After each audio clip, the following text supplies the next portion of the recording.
Hello folks, Paul here, UK Rails and More. Hope you're all keeping safe and well.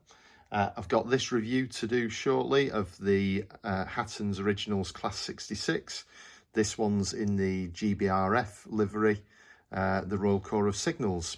Okay, so I'll be doing that review shortly. I did purchase this model a while ago with one of the other Class 66s from Hattons, but I've not had a chance to get the review done yet. Also coming soon, for those who aren't already aware, I'm going to be doing another garden running session on the lockdown layout. That's going to be covering the model that I reviewed yesterday or the day before maybe, and that was the Bachmann's Class 47 in the rail freight distribution sector, named the Sapper. So hopefully we'll be getting that on the lockdown layout in the garden as soon as possible if the weather stays playing ball. For those who aren't already aware as well, ahead of the new layout build coming at the end of this month, I'll also be doing another scenic planning and inspiration video, and that's looking at the Buxton area and the quarries around that area, Peak Forest, etc. So that's coming soon as well. So anyway, enough from me. If you like the video, please give it a like and consider subscribing if you want to be kept up to date with all details of the new layout and everything else that I'm going to be doing soon. So without further ado, I'll get this unboxed and then bring you back for more. Bye for now. Okay folks, so there she is in a display box, very nicely packaged. I'm not very good with one hand with the phone yet. And I've also not got a tripod, so I can't actually open this in front of you, but matters not. Let's get her on the rails.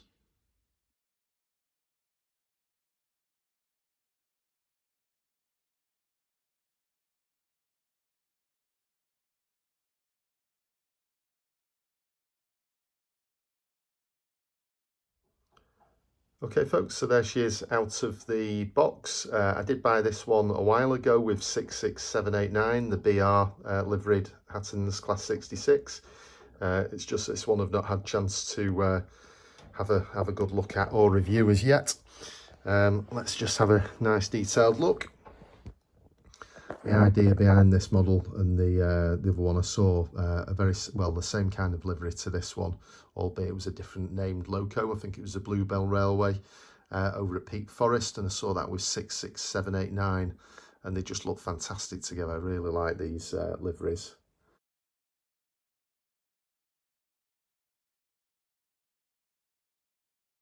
So I thought this will certainly, for the new layout, I would like this to be having a role in the quarry kind of trains I'm going to be running.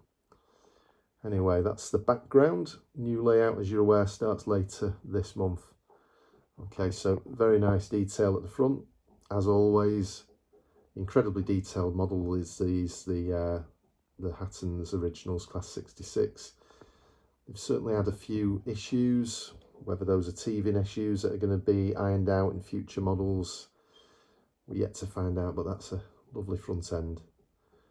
And this one's the authentic front end. You've got the spring-loaded buffers, and you've got the various hoses. You do have the option to have a conventional coupling front end as well there, so you can use it for more shunting options for those who aren't already aware. Okay, so moving around.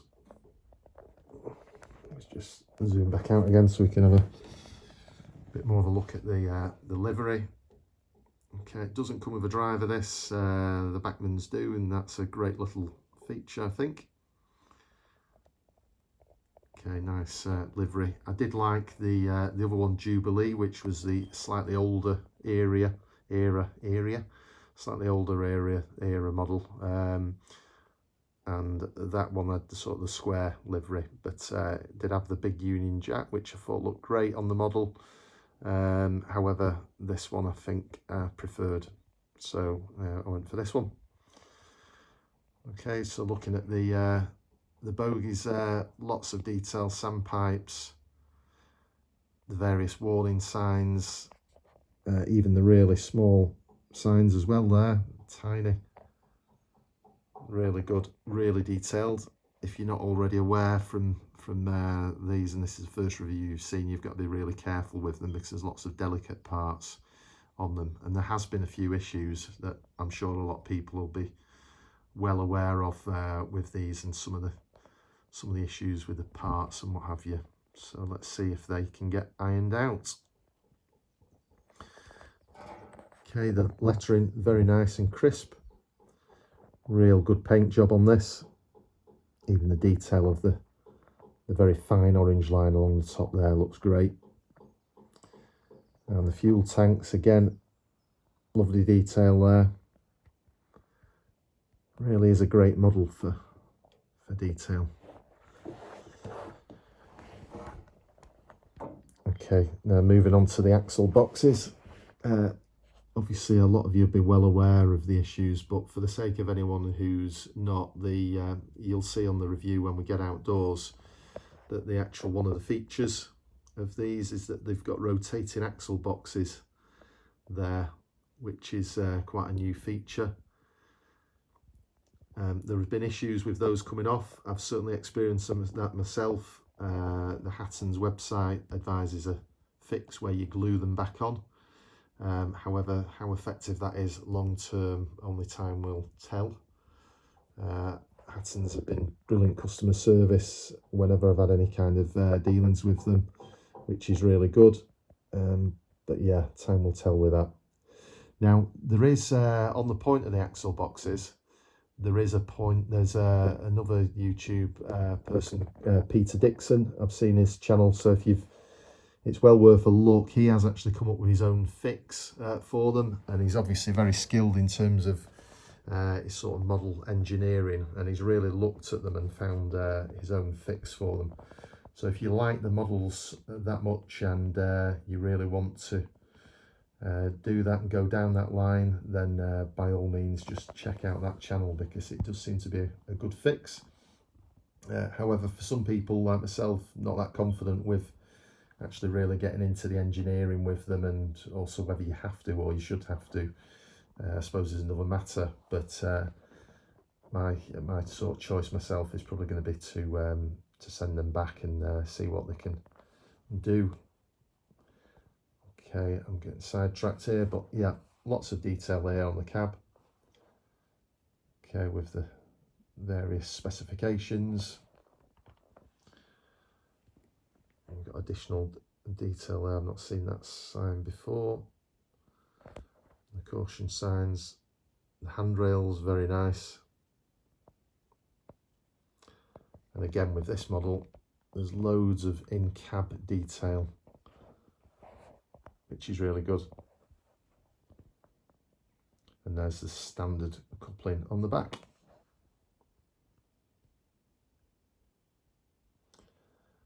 Okay, so let's have a look on the roof.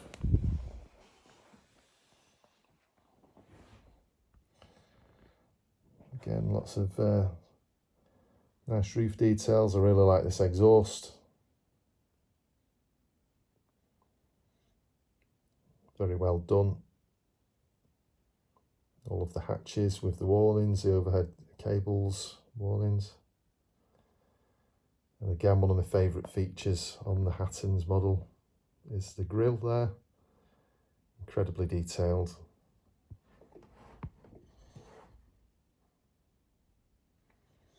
As are these side grills.